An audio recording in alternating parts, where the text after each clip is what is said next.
ओम नमो भगवते वासुदेवाय। नमस्कार दोस्तों, आइए सुनते हैं श्रीमद् भागवत महापुराण की कथा। दोस्तों, इस कथा में हम वर्णन करेंगे पृथ्वी दोहन। श्री मैत्री जी कहते हैं, विदुर जी, इस समय महाराज पृथु के होठ क्रोध से कांप रहे थे।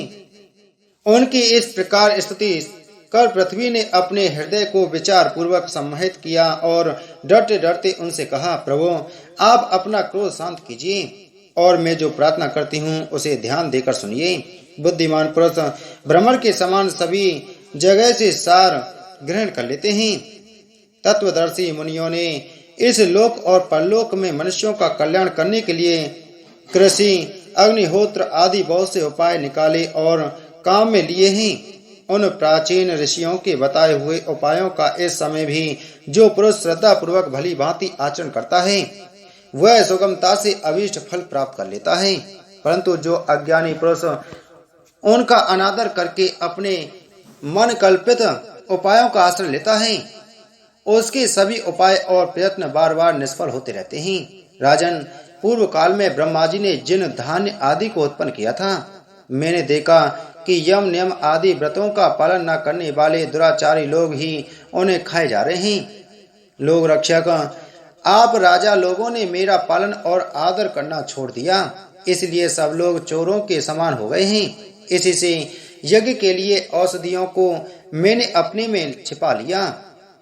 अब अधिक समय न हो जाने से अवश्य वे धान्य मेरे उदर में जीर्ण हो गए हैं। आप उन्हें पूर्वाचार्यों के बतलाए हुए उपायों से निकाल लीजिए।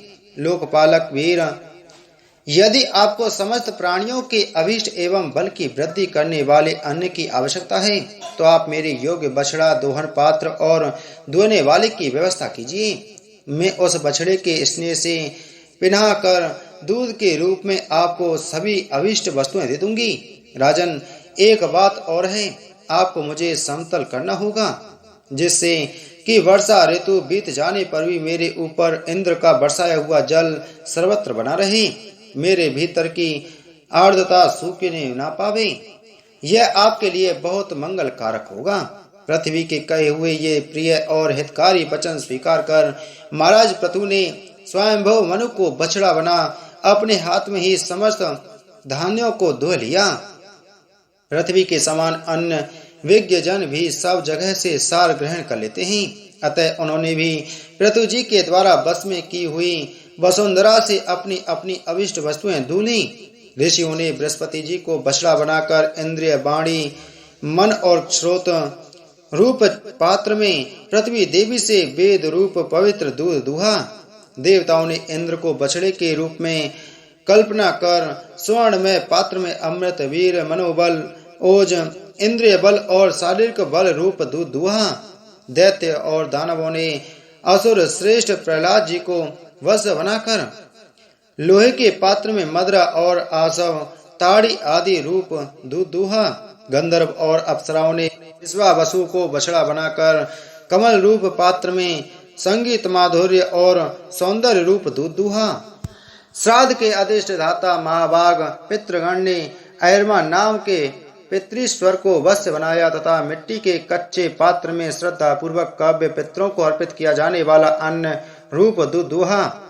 फिर कपिल देव जी को बछड़ा बनाकर आकाश रूप पात्र में सिद्धों ने अणिमा आदि अष्ट सिद्धि तथा विद्याधरों ने आकाश गमन आदि विद्याओं को दुहा।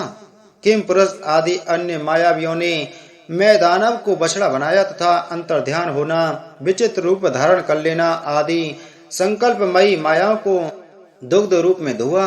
इसी प्रकार यक्ष, राक्षस तथा भूत पिशाच आदि मांसाहारियों ने भूतनाथ रुद्र को बछड़ा बनाकर कपाल रूप पात्र में रुद्रासव रूप दूध दुहा। बिना फन वाले सांप, फन वाले सांप, नाग और बिच्छू आदि विषैले जंतुओं ने तक्षक को बछड़ा बनाकर मुख रूप पात्र में विष रूप दूध दुहा।